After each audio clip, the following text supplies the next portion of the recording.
Hi, my name is Davram Mirsagatov. I'm with the National Academy of Sciences, with the US-Egypt Joint Fund.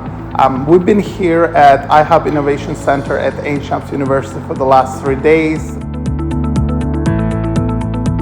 For the last 3 days, we've been doing workshops and trainings with Egyptian innovators, scientists who have wonderful, marketable ideas. And today we're also working with VentureWell and investor community here in Egypt, trying to bridge those two communities, scientists, researchers, and innovators.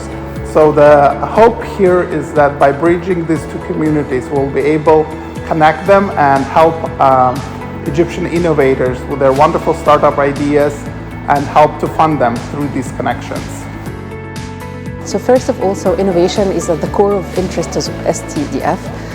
Because we believe that a lot of good research has been done in Egypt for years, right? And it's the time that we turn some of these brilliant ideas into products into the Egyptian market.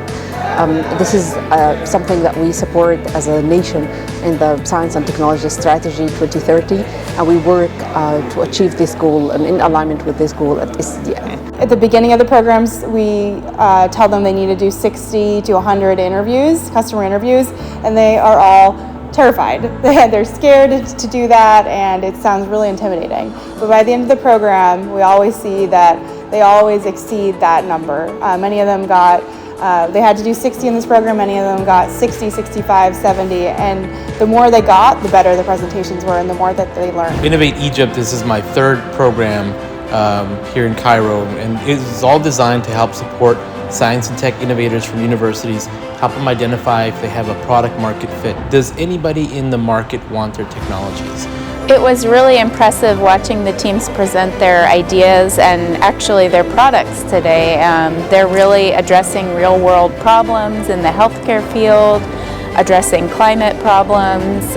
So I'm very excited to see where they take their ideas.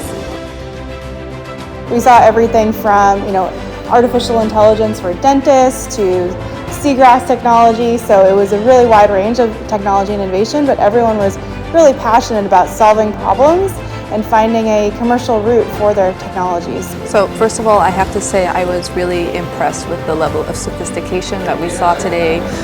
It really just shows that Egypt really is fertile ground for innovation. The ideas are there, the brain power is there. Egyptians really have what it takes to not only develop local solutions to local problems, but also take them to the market and international market. And I think programs like this, such as Innovate Egypt, really are a testament to what the fund is all about. It's about working together, collaborating, finding the best and brightest, and then giving them the tools and the resources to be able to do what they can do best.